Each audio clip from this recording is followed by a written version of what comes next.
Hello friends, ഇന്ന് മന്തി റൈസിൻ്റെ ടേസ്റ്റിലുള്ള ഒരു റൈസ് തയ്യാറാക്കാം. ഇതിന് പ്രത്യേകം മന്തി മസാലയോ ഉണങ്ങിയ നാരങ്ങയോ ഒന്നും തന്നെ ആവശ്യമില്ല. നമ്മൾ റൈസിന് ചേർക്കുന്ന മസാലകൾ മാത്രം മതി. ഇഞ്ചി, സവാള, പച്ചമുളക് ഒന്നും തന്നെ ഇതിലേക്ക് ആവശ്യമില്ല. ഇനി ഇതെങ്ങനെയാണ് ഉണ്ടാക്കുന്നത് നോക്കാം.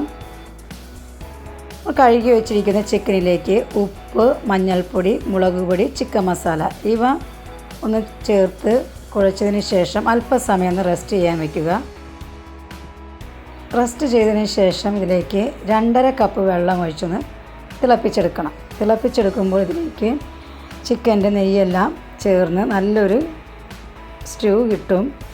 ഇനി ഈ റൈസാണ് ഞാൻ ചേർക്കുന്നത്. ബർക്കത്ത് റൈസാണ് ഇത്. നീളൻ റൈസാണ്, വൈറ്റ് കളറുള്ള റൈസ്. ഇനി തക്കോലം, ഏലക്ക, ഗ്രാമ്പു, കറുവപ്പട്ട, പെരുംജീരകം, കുരുമുളക് ഇവയാണ് ഇതിലേക്ക് ചേർക്കുന്നത്. കുക്കറിലാണ് ഞാൻ ഈ ബിരിയാണി തയ്യാറാക്കുന്നത്.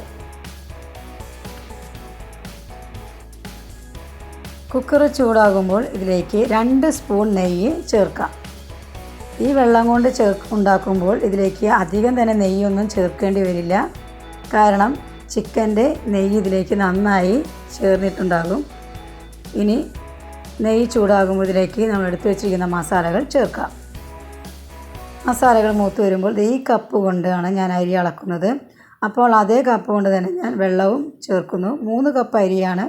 അപ്പോൾ 3 കപ്പ് അരിക്ക് 4.5 കപ്പ് വെള്ളം. അതായത് 1 കപ്പ് അരിക്ക് 1.5 കപ്പ് വെള്ളം കണക്കിൽ. ഇതാണ് ചിക്കനിൽ നിന്ന് കിട്ടിയ വെള്ളം. ഇതിലേക്ക് ചേർക്കാം. ഇതേ കണക്കിൽ തന്നെ ചെയ്യുകയാണെങ്കിൽ, ഇതേ ടൈമിൽ തന്നെ ചെയ്യുകയാണെങ്കിൽ നിങ്ങൾക്ക് അടിപൊളി മന്തി റൈസ് നിങ്ങൾക്ക് തയ്യാറാക്കിയെടുക്കാം. ഒട്ടും സ്കിപ്പ് ചെയ്യാതെ തന്നെ ഒന്ന് കണ്ടു നോക്കൂ. ഇഷ്ടപ്പെട്ടാലൊന്ന് ലൈക്ക് ചെയ്യുക, സബ്സ്ക്രൈബ് ചെയ്യുക.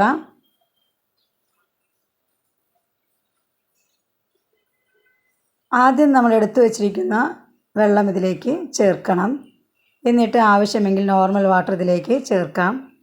നമ്മൾ ഉപ്പ് കുഴച്ചാണ് ചിക്കൻ വെച്ചിരിക്കുന്നത്. അതുകൊണ്ട് കുറച്ച് ഉപ്പ് ഈ വെള്ളത്തിനുണ്ടായിരിക്കും. അപ്പോൾ നമ്മൾ നോക്കിയിട്ട് വേണം ഇനി ആവശ്യത്തിന് ഉപ്പ് ഇതിലേക്ക് ചേർക്കാൻ. ഉപ്പ് ചേർത്തതിന് ശേഷം വെള്ളം ഒന്ന് തിളയ്ക്കാൻ വെയിറ്റ് ചെയ്യണം.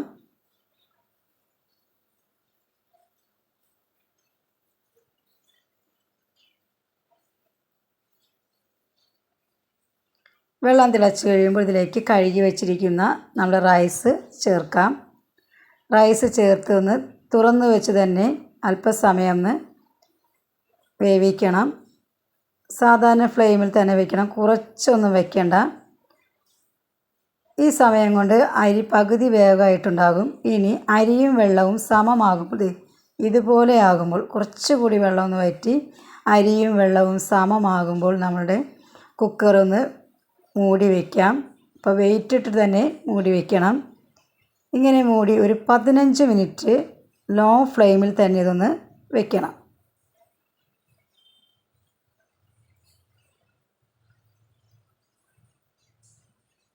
ഇതുപോലെ ലോ ഫ്ലെയിമിൽ തന്നെ ഒന്ന് 15 മിനിറ്റ് വയ്ക്കണം.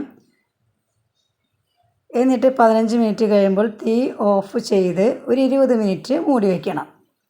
20 മിനിറ്റിന് ശേഷം മാത്രമേ, അങ്ങനെ 15ഉം 20ഉം 35 മിനിറ്റ് കഴിയുമ്പോൾ കുക്കർ തുറന്ന് നോക്കുമ്പോൾ നമുക്ക് ഇതുപോലെ ആയിരിക്കും റൈസ്. ഇതിലേക്ക് ഉള്ളി, അതായത് സവാള, കാഷ്യൂനട്ട്, കിസ്മിസ് ഇതിനെല്ലാം ഒന്ന് വറുത്ത് ചേർത്ത് ഇതിലേക്ക് 1 സ്പൂൺ നെയ്യ് കൂടി ടേസ്റ്റിന് വേണ്ടി ആവശ്യമുണ്ടെങ്കിൽ ചേർക്കുക. യെല്ലോ കളർ കിട്ടുവാൻ ഞാൻ മഞ്ഞൾപ്പൊടിയാണ് ഇതിലേക്ക് ചേർക്കുന്നത്. സവാള വറുക്കുമ്പോൾ അതിലേക്ക് കുറച്ച് മഞ്ഞൾപ്പൊടി ചേർത്താൽ മതി, അല്ലെങ്കിൽ പാലിൽ കലക്കിയായാലും ഇതിലേക്ക് ചേർക്കാം.